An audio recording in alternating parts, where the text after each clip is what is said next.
polymorphism is it's a phenomenon by which crystals formed by the same molecule can take on two or more different forms. And these forms differ with how the crystals are actually aligned in the lattice. Now, why is this important? Well, the reason why it's important is that polymorphs can actually have very different solubilities. And at physiological pH, this can cause huge differences in bioavailability. So you always want to make sure that you're only making one polymorph and that it's the most stable polymorph, because what you also don't want is throughout the course of manufacture to see your polymorph switch to a more stable one, and then you lose that level of bioavailability. It is predicted that more than half of all pharmaceuticals exhibit polymorphism. And if you take into account pseudopolymorphs, that number is greater than 90%. Pseudopolymorphs are things like solvates and hydrates. So solvates and hydrates are simply crystal structures where there's a defined amount of water for hydrates, solvent for solvates, actually incorporated it into the crystal form.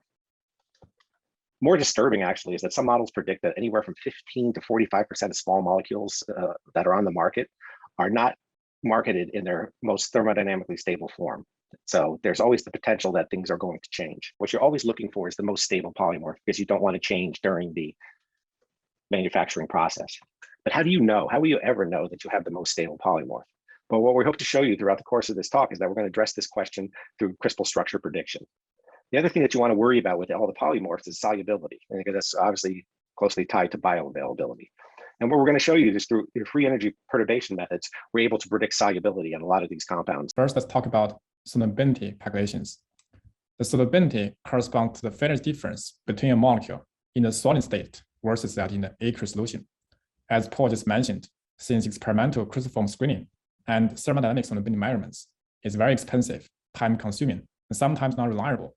So very often in early stage of discovery projects, people usually use the fast kinetic solubility to filter out the insoluble compounds and only focus the promising one for more expensive thermodynamic solubility measurements. And the kinetic solubility corresponds to the phase difference between the molecule in the amorphous solid versus that in the aqueous solution. And we have built a protocol in Fe+ that can accurately calculate the kinetic solubility of amorphous solid. In the workflow, we calculate the phase to transfer a molecule from the amorphous solid into the gas phase. This is so-called the sublimation phase, and the phase to calculate to transfer a molecule from the gas phase into the aqueous solution, the so-called solvation or hydration phase. And the sum of sublimation and hydration phase corresponds to the solubility of the amorphous solid. So we calculate the sublimation phase for 5 different molecules on the surface of amorphous solid to take into account the heterogeneity of the solid. And then the median of these 5 calculations was used in the final solubility estimate. One important detail about the solubility calculation. So when a molecule is transferred from the solid state into the gas phase, the time scale for the rest of the molecule to relax, to fill in the empty space is very, very long and cannot be sampled in the short empty simulations. So therefore, in the amorphous solubility FEP workflow, the amorphous solid was solvated in a water box, and the water molecules can quickly fill in the empty space and to reduce the interfacial artifact caused by the removal of the molecule, and this dramatically improve the convergence of the calculations. We have tested and validated the amorphous solubility FEP on a very large number of compounds. The retrospective performance on 2 public datasets is shown here. So the FE+ calculated solubility agree very well with experiment with R² of 0.55 and mean standard error above 0.6 log unit. And in many cases, we observed the same compensation between the sublimation phase and the hydration phase, that introducing polarity in the molecule does not necessarily improve the solubility. We also performed solubility FE+ calculations on a large proprietary dataset from Janssen from their very recent lead optimization programs. This dataset includes more than 100 compounds with very diverse structures. Some of the solubility measurements are for crystals, others are for amorphous solid. Again, FE+ calculated by solubility agree well with experiment with R² of 0.57 and the mean standard error is 0.7 log unit.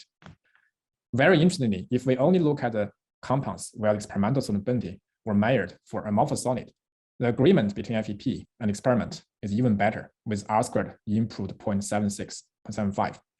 This is expected because the amorphous solubility FEP intends to calculate the kinetic solubility of amorphous solid, but it's really great to have this experimental data to verify our protocol. In addition to the calculation of kinetic solubility for amorphous solid, motivated by a research collaboration with Edway, which the previous speaker, Richard, described in detail in his presentation, we also extended the capacity of F class to calculate the thermodynamic solubility of crystal structures. The workflow is showing here. Again, we calculate the affinity to transfer molecule from the surface of the supercell of the crystal structure and the affinity to transfer the molecule from the gas phase into the solution. And the sum of those two processes corresponds to the thermodynamic solubility of crystals.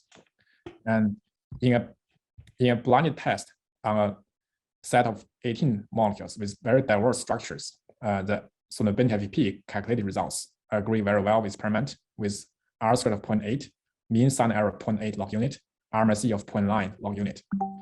For acidic and for basic compounds, as Richard mentioned in his presentation, so we applied the pK correction because for those molecules, the dominant pronation tautomeric state in solution differs from that in the crystal structures, and the pK correction proves to be critically important to achieve accurate solubility predictions.